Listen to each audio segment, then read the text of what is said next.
ರಾಜ್ಯದಲ್ಲಿ ಲಿಂಗಾಯತ ಸಮಾಜದ ನಾಯಕರಾಗೋದಕ್ಕೆ ಪೈಪೋಟಿ ಜೋರಾಗಿದೆ. ಮುಂದೆ ಸಮುದಾಯದ ನಾಯಕರಾಗೋದಕ್ಕೆ ಬಿವೈ ವಿಜಯೇಂದ್ರ ಗುರಿ ಇಟ್ಟುಕೊಂಡಿದ್ದಾರೆ. ಸಮುದಾಯದ ಸ್ವಾಮೀಜಿಗಳ ಜೊತೆಗೆ ಬಿವೈ ವಿಜಯೇಂದ್ರ ಬಿಜೆಪಿ ರಾಜ್ಯಾಧ್ಯಕ್ಷ ಗುರುತಿಸಿಕೊಳ್ತಿದ್ದಾರೆ. ನಿನ್ನೆ ಲಿಂಗಾಯತ ಪಂಚಪೀಠಗಳ ಶೃಂಗಸಭೆಯಲ್ಲೂ ಕೂಡ ಬಿವೈ ವಿಜಯೇಂದ್ರ ಭಾಗಿಯಾಗಿದ್ದರು. ಈ ಮೂಲಕ ಸಮುದಾಯದ ನಾಯಕರಾಗೋದಕ್ಕೆ ವಿಜಯೇಂದ್ರ ತಯಾರಿ ನಡೆಸ್ತಾ ಇದ್ದಾರೆ. ಇದೇ ವೇಳೆ ಪುತ್ರನ ಬೆನ್ನಿಗೆ ನಿಂತು ನಾಯಕನನ್ನಾಗಿಸೋದಕ್ಕೆ ಯಡಿಯೂರಪ್ಪನವರು ಕೂಡ ಪಣ ತೊಟ್ಟಿರುವ ಹಾಗಿದೆ. ಈ ಬೆಳವಣಿಗೆಗಳನ್ನು ನೋಡ್ತಾ ಇದ್ರೆ ಲಿಂಗಾಯತ ಸಮುದಾಯದ ನಾಯಕರಾಗಿ ಗುರುತಿಸಿಕೊಂಡವರು BS ಯಡಿಯೂರಪ್ಪ ಈಗ ಸಕ್ರಿಯ ರಾಜಕಾರಣದಲ್ಲಿ ಅವರು ಆಕ್ಟಿವ್ ಆಗಿಲ್ಲ, ಅಂದ್ರೆ ಚುನಾವಣಾ ರಾಜಕಾರಣದಲ್ಲಿ ಇಲ್ಲ, ಆದರೆ ಬಿಜೆಪಿಯಲ್ಲಿ ಪ್ರಮುಖ ಸಂದರ್ಭಗಳಲ್ಲಿ ಜವಾಬ್ದಾರಿಯನ್ನ ನಿಭಾಯಿಸ್ತಾರೆ.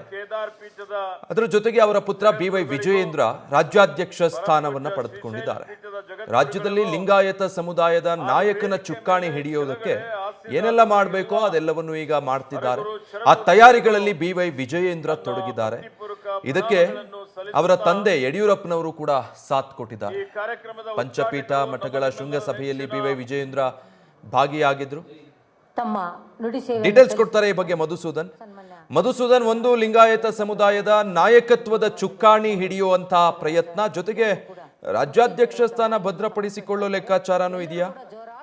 ಖಂಡಿತವಾಗ್ಲೂ ವಿಜಯ್, ಇದರಲ್ಲಿ ಯಾವುದೇ ಅನುಮಾನ ಇಲ್ಲ. ನೋಡಿ, 2023ರ ಚುನಾವಣೆಯ ಬಳಿಕ 2024ರ ಲೋಕಸಭಾ ಕ್ಷೇತ್ರದ ಚುನಾವಣೆಯ ಹೊಸ್ತಿಲಿನಲ್ಲಿ ಬಿವೈ ವಿಜಯೇಂದ್ರ ಅವರು ಏನು ರಾಜ್ಯಾಧ್ಯಕ್ಷರಾಗಿದ್ದಾರೆ, ಈಗ ಸಮುದಾಯದ ನಾಯಕನಾಗಿ ಗುರುತಿಸಿಕೊಳ್ಳಿಕ್ಕೆ ಒಂದು ಹೆಜ್ಜೆನ ಮುಂದಿಟ್ಟಿದ್ದಾರೆ. ಈ ನಿಟ್ಟಿನಲ್ಲಿ ದಾವಣಗೆರೆಯಲ್ಲಿ ನಡೀತಾ ವೀರಶೈವ ಲಿಂಗಾಯತ ಸಮುದಾಯದ ಪೀಠಾಚಾರ್ಯಗಳ ಒಂದು ಸಮಾವೇಶ ಇದೆ. ಅದರಲ್ಲಿ ಖುದ್ದು BS ಯಡಿಯೂರಪ್ಪ ಹಾಗೆ ಬಿವೈ ವಿಜಯೇಂದ್ರ ಇಬ್ರು ಕೂಡ ಭಾಗಿಯಾಗಿದ್ದಾರೆ.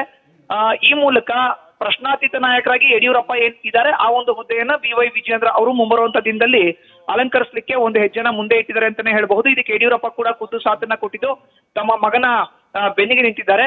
ಇನ್ನು ರಾಜ್ಯಾಧ್ಯಕ್ಷರಾಗಿ ವಿಜಯೇಂದ್ರ ಅವರೇ ಮುಂದುವರಿಬೇಕು, ಇದರಲ್ಲಿ ಯಾವುದೇ ಬದಲಾವಣೆ ಆಗಬಾರದು ಅನ್ನೋ ನಿಟ್ಟಿನಲ್ಲಿ ದೆಹಲಿ ಮಟ್ಟದಲ್ಲಿ ಒಂದಷ್ಟು ಬ್ಯಾಟಿಂಗ್ ಅನ್ನ ಖುದ್ದು ಯಡಿಯೂರಪ್ಪನವರು ಮಾಡ್ತಾ ಇದ್ದಾರೆ.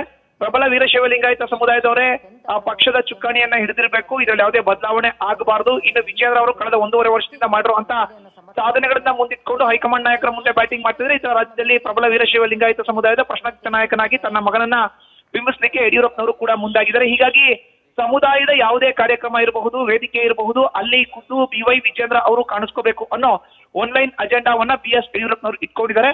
ಹೀಗಾಗಿಯೇ ನಿನ್ನೆ ನಡೆದಿರೋ ಅಂತ ಪೀಠಾಚಾರ್ಯಗಳ ಒಂದು ಸಮಾವೇಶದಲ್ಲಿ ದಾವಣಗೆರೆಯಲ್ಲಿ ಯಡಿಯೂರಪ್ಪ ಹಾಗೆ ವಿಜಯೇಂದ್ರ ಭಾಗಿಯಾಗಿದ್ದಾರೆ ಅಂತ ಉಲ್ಲೇಖ ಮಾಡಬಹುದು. Vijay, thank you Madhusudan. News first ನಿರ್ಭೀತಿಯಿಂದ ನಿಮ್ಮ ಪರವಾಗಿ.